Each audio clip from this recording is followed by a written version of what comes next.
suite, les nouvelles de l'Asie. Le 16 novembre 2025, dans les eaux des îles Senkaku, la China Coast Guard a fait entrer plusieurs navires accompagnés de drones, déclenchant une vive réaction du gouvernement japonais après ses récentes déclarations sur Taïwan. Le 17 novembre 2025, à Dhaka, le tribunal des crimes internationaux a condamné à mort, par contumace, l'ancienne première ministre Sheikh Hasina pour crimes contre l'humanité liés au soulèvement étudiant de 2024, tandis que plusieurs ONG ont dénoncé de graves manquements aux garanties de procès équitables. Le 18 novembre 2025, à Tokyo, le gouvernement japonais a mis à jour son avis aux voyageurs et demandé à ses ressortissants en Chine d'éviter les rassemblements, une décision critiquée par Pékin dans un contexte de tensions maritimes croissantes. Le même 18 novembre 2025, à Pékin, les douanes chinoises ont annoncé qu'en octobre les importations de pétrole brut avaient atteint environ 11,6 millions de barils par jour, en hausse de 11% sur un an, tandis que les exportations de carburant raffiné diminuaient. Le même jour,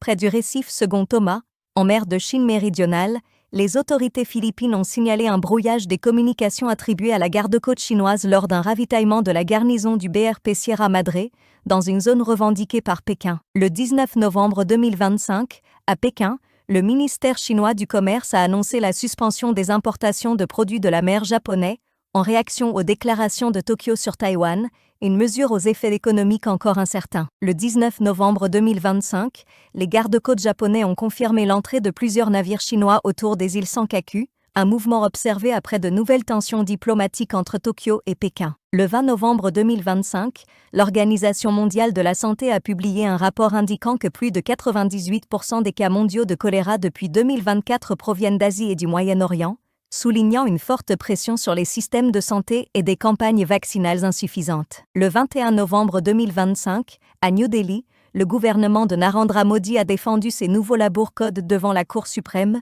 alors que des syndicats annoncent une intensification des mobilisations contre la réforme. Le même jour, l'Inde et l'Afghanistan ont annoncé la nomination d'attachés commerciaux et l'activation de nouveaux corridors de fret aérien, afin de relancer un commerce bilatéral tombé à environ $1 milliard par an. Le 22 novembre 2025, à Manille, les Philippines et le Canada ont officialisé un accord de principe sur un Visiting Force agrément autorisant des exercices conjoints et une présence militaire canadienne tournante dans le pays.